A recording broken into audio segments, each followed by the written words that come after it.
A continuación vamos a desarrollar la jornada centrada en estos dos ejes, ¿no? Por una parte, las necesidades de los pacientes, con una mesa redonda en la que van a estar representadas las asociaciones de pacientes y digamos, profesionales de la Alianza. Y por otra parte, una segunda mesa en la que abordaremos bueno, esas necesidades de cambios o no, o defectos o virtudes de este sistema sanitario que tenemos en España para el tratamiento integral de la obesidad. Pero antes de abordar esas mesas redondas con los profesionales, nos vamos a ir a algo muy importante y es el conocimiento del avance que ha habido en el conocimiento de la obesidad y los tratamientos, etcétera, etcétera. Va a ser una sesión interesante de la mano de dos profesionales del mundo, digamos, de la obesidad, el sobrepeso, la hormona, si me permitís, que está muy presente en todo esto, que son el doctor Diego Bellido, que es el presidente de la Sociedad Española para el Estudio de la Obesidad, y el doctor Francisco Tinaones, presidente electo de la Sociedad Española de Endocrinología y Nutrición. Doctores, por favor.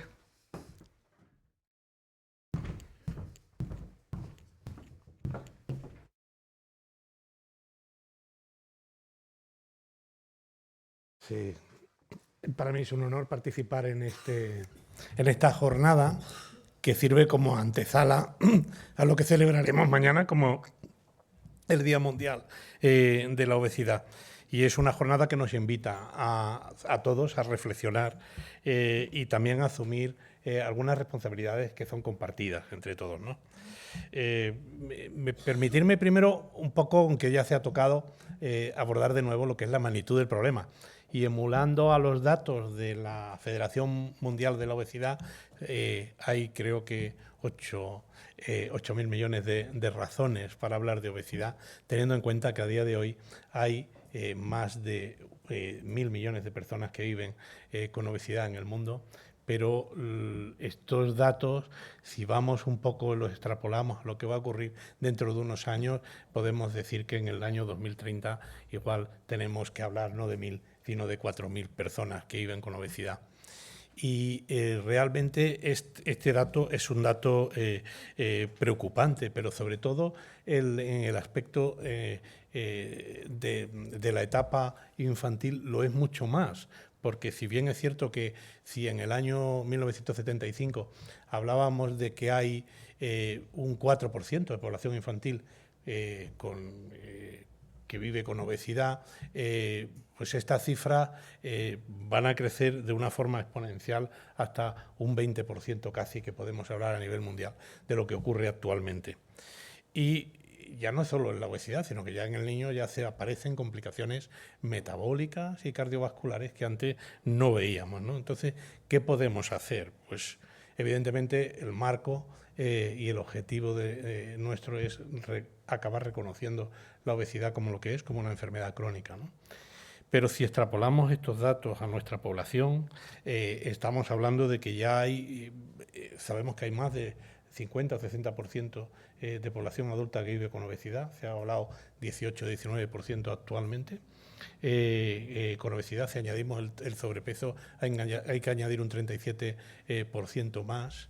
Y si hablamos de obesidad infantil, pues todavía los datos son más preocupantes. 1 de cada 6 niños vive con obesidad. Y en términos absolutos hablamos de que tenemos pues aproximadamente, si no modificamos estas cifras, en el año 2030 probablemente tengamos más de 8 millones y medio de personas que viven con obesidad en nuestro país. Estos son los datos, ¿no? Y yo creo que merece la pena centrarse en estos datos porque además hay que recalcar que esto no depende del código postal, por decirlo así, sino que además afecta y cada vez mucho más a las, digamos, a las diferencias claras, no solo en el territorio, sino a nivel socioeconómico de la población. Y por eso estas cifras son más preocupantes en las personas más vulnerables. Y pensando en esta situación hay que pensar que realmente no podemos banalizar el problema de que la obesidad es un problema de voluntad, porque realmente no lo es. No es una cuestión de voluntad individual, es una enfermedad, como todos sabemos, crónica, compleja y además multifactorial, que se debe, intervienen en ella factores biológicos, pero también fundamentalmente son los determinantes sociales en el entorno en que vivimos, la accesibilidad a los alimentos saludables, las condiciones laborales, la educación y la desigualdad. Todos estos factores confluyen y no todas las personas están en el mismo punto. Se ha comentado también, y eso lo sabemos, antes hablábamos hasta hace poco de relación con la obesidad de más de 200 enfermedades. Yo creo que hay mucho más, hay más de 250 enfermedades relacionadas con la obesidad y además el coste sanitario de la obesidad es alarmante. Podemos hablar de informes que se han hecho justo en este año de que en España la obesidad se estima que cuesta aproximadamente 130.000 millones de euros anuales y probablemente en el año 2030 superemos los 160.000.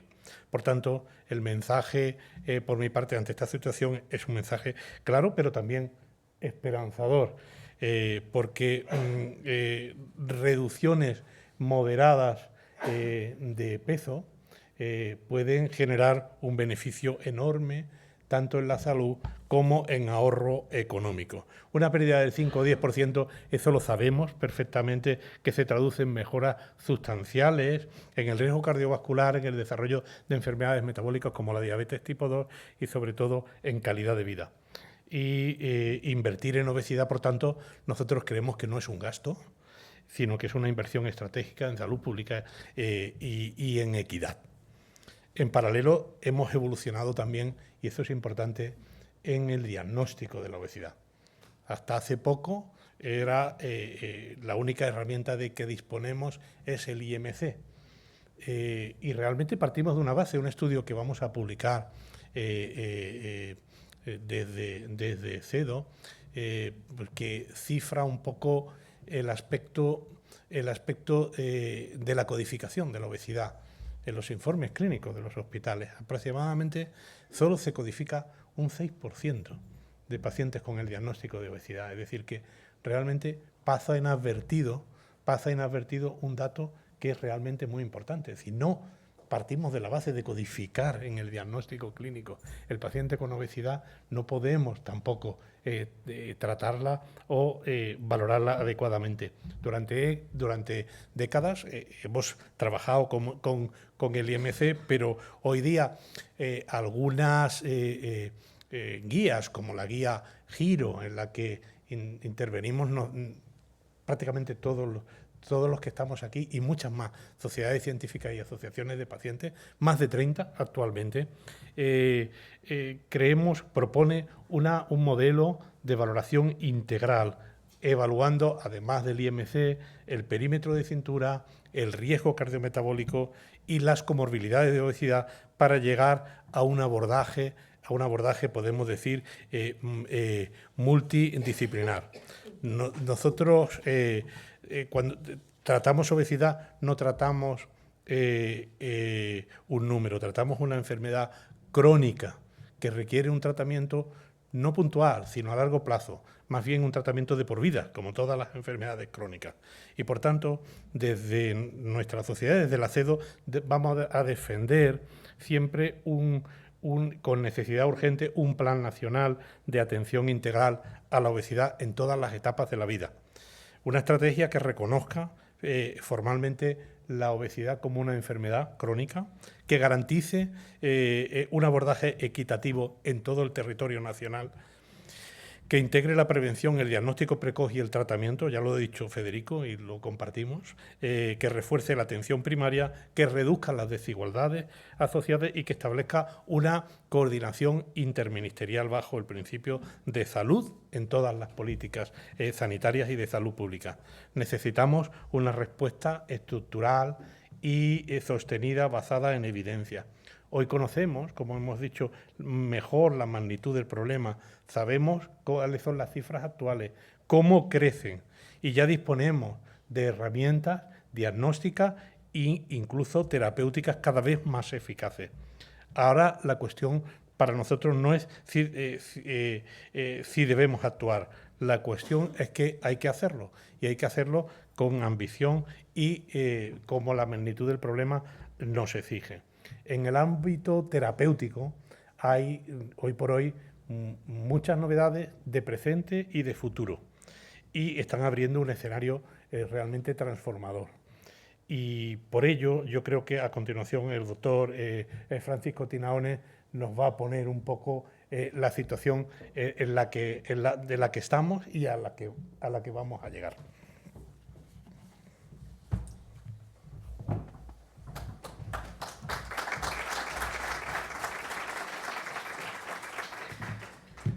Bueno, muchas gracias por la invitación. Es una iniciativa excelente porque creo que hace falta esta iniciativa y más en una enfermedad tan estigmatizada como es la obesidad. Yo tengo que hablar de terapéutica, pero la terapéutica sobre la obesidad está marcada por el estigma. En el siglo pasado, ¿cuándo empieza a haber un importante problema de salud pública con la obesidad?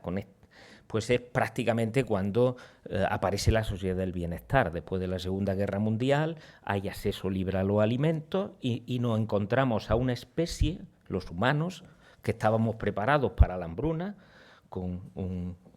el apetito era una forma de sobrevivir, acumular grasa era una forma de sobrevivir, y nos encontramos con un acceso libre a los alimentos. Entonces empieza a aparecer de una forma importante la prevalencia de obesidad. ¿Y qué herramientas teníamos en el siglo pasado? Poquísimas. Es decir, las herramientas, los fármacos que salieron en el siglo pasado conseguían reducciones de peso que a duras penas llegaban al 5% y no demostraron que reducían eventos duros que provocaban la obesidad. ¿Y qué herramientas teníamos? Bueno, el cambio de estilo de vida. Y el cambio de estilo de vida íbamos de fracaso en fracaso. Es decir, nosotros diseñábamos un programa de intervención en las personas que tenían obesidad y con entrenador, con nutricionista, incluso con psicólogo. Y de 10 personas que metíamos en el programa, una conseguía un cambio importante. ¿Y qué hacía muchas veces los profesionales? No, la culpa la tiene el paciente, porque no es capaz de hacer lo que yo digo. En vez de pensar que probablemente la culpa lo tenemos nosotros, que no le estamos dando herramientas a los sujetos para que consigan perder peso. Es decir, eso se ha hecho una aproximación a esta enfermedad poco rigurosa. Ahora mismo decir que la obesidad se arregla con menos plato y más zapato es un insulto a la evidencia científica. Es decir, ahora mismo sabemos que hay un montón de condicionantes genéticos de la microbiota, el sueño, el estrés, el cortisol, el metabolismo basal. Hay un montón de condicionantes que provocan esta pandemia. Y está claro que con estrategias tan simplistas no hemos conseguido nunca bajar en ningún país de nuestro entorno la prevalencia de obesidad. Es decir, es lógico, los políticos vienen y dicen, no, estamos diseñando estrategias para prevenir la obesidad. Pues hasta ahora no hay ningún país que pueda sentarse aquí y decirnos a nosotros, a los pacientes, a los ciudadanos, a los científicos, con esta estrategia hemos reducido la prevalencia de obesidad en nuestro país. Entonces, algo está fallando, algo estamos haciendo mal. Estamos viendo la enfermedad desde una perspectiva que probablemente nos estamos equivocando. Bueno, en este escenario, ya en el siglo XXI, empieza la ciencia a encontrar una herramienta terapéutica revolucionaria. Curiosamente, estábamos al principio pensando en que se le podían mandar señales al cerebro para disminuir el apetito y resulta que el secreto estaba en el intestino. Hay sustancias que fabrica nuestro intestino y que le dicen al cerebro ya hay alimento suficiente, ¿no? Se empiezan a diseñar, a ver si esas herramientas de alguna forma las teníamos reguladas a la baja y que incrementando la dosis de esas sustancias que son endógenas nuestras conseguíamos disminuir el apetito e incrementar la saciedad. Y ha sido revolucionario ese descubrimiento. Prácticamente todas las revistas más importantes en medicina reconocen que ese descubrimiento ha sido uno de los más importantes del siglo XXI. El Príncipe de Asturias se lo acabamos de dar a los que descubrieron estas moléculas. Es un descubrimiento científico de una magnitud importantísima. Fíjense que se consiguen con estas herramientas terapéuticas pérdidas de peso superiores al 15%. Pero esas pérdidas del peso, ha dicho el director general, que aparezca una báscula, en algo que reivindicamos, que hay que... Es que la báscula no es lo importante. No solo es lo importante, es la repercusión que tienen sobre otros aspectos de la salud. Es decir, si yo bajo más de un 15%, reduzco la mortalidad cardiovascular. Si yo reduzco más de un 15%, mejoro la apnea del sueño. Si yo reduzco más de un 15%, mejoro la fibrosis hepática. Es decir, no es que en una balanza marque 15 kilos menos, ¿no? Tiene una repercusión sobre la salud directa. Si esa herramienta terapéutica la tuviéramos en una enfermedad no tan estigmatizada como la obesidad, probablemente el discurso del director general hoy hubiera sido diferente. Es verdad que ha sido positivo, pero planteando que, bueno, que hay que hacer más cosas. Si tengo un fármaco que me baja la tensión arterial, pues el fármaco lo doy para que me baje la tensión arterial, no tengo que pensar en más cosas, ¿no? Es decir, si tengo una herramienta terapéutica que consigue efectos importantes en la enfermedad que tengo, pues tendré que plantearme que tengo que ir por ahí, aparte que diseño otras estrategias, pero esa estrategia nosotros ya tenemos un problema ético. Yo tengo un problema ético en mi consulta, Diego tiene un problema ético en su consulta. Ahora mismo con las herramientas terapéuticas que tenemos, que consiguen pérdidas de peso superior al 15%, van a venir herramientas terapéuticas que se acercan, incluso superan la cirugía bariátrica. Pero ya con las herramientas terapéuticas que tenemos, cuando alguien viene a la consulta tenemos un problema ético. Yo tengo un paciente... La semana pasada había un paciente que va a intervenirse la semana que viene de cirugía bariátrica. Ese paciente le he propuesto el fármaco, obviamente no puede pagárselo. Entonces a ese paciente lo envío a intervenir, que de alguna forma es una amputación, se le quita el estómago, se le hace un bypass, Federico lo sabe bien, y no puedo ofrecerle esta alternativa terapéutica.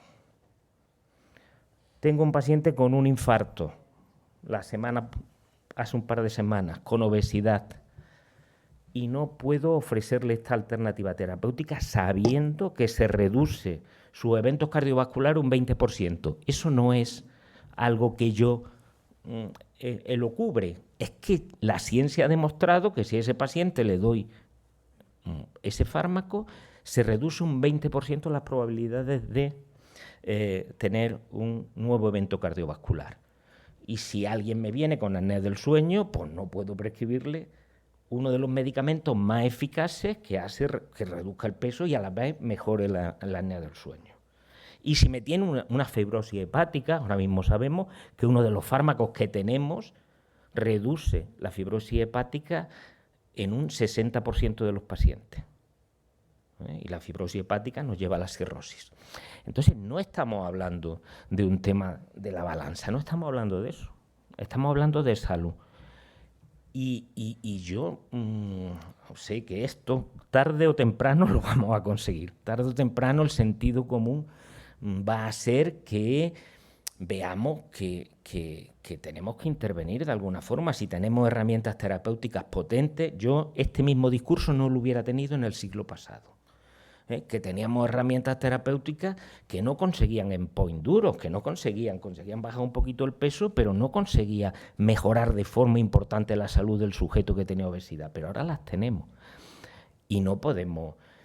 ¿Y por qué no? Pues yo creo que está el estigma encima de la mesa.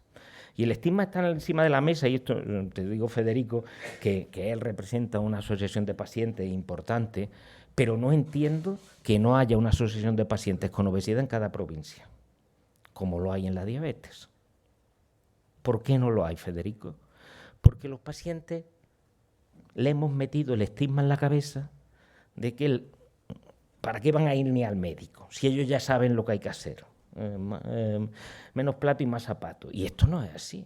Entonces, tarde o temprano, entre todos tendremos que hacer algo para que esto... Yo soy muy optimista, y ya con esto acabo, soy muy optimista. Yo creo que es tan evidente lo que están provocando estos nuevos fármacos, que yo os digo, vuelvo a repetir, que es un descubrimiento que prácticamente toda la ciencia reconoce como uno de los hitos más importantes del siglo XXI. Tarde o temprano, esto va a tener... Una de las noticias que por lo menos yo me he ido contento es que el director general ha dicho que, bueno, que dárselo nada más que al de obesidad, porque lo mismo hay que pensar, el de obesidad mórbida o tal, hay que pensar en para que se beneficien más pacientes. Bueno, eso por lo menos es positivo, ¿no? Pero tarde o temprano creo que el relato está ya ganado, y lo que hace falta es convencer a todo el mundo que adopten un relato, que no hay alternativa a ese relato. Muchas gracias.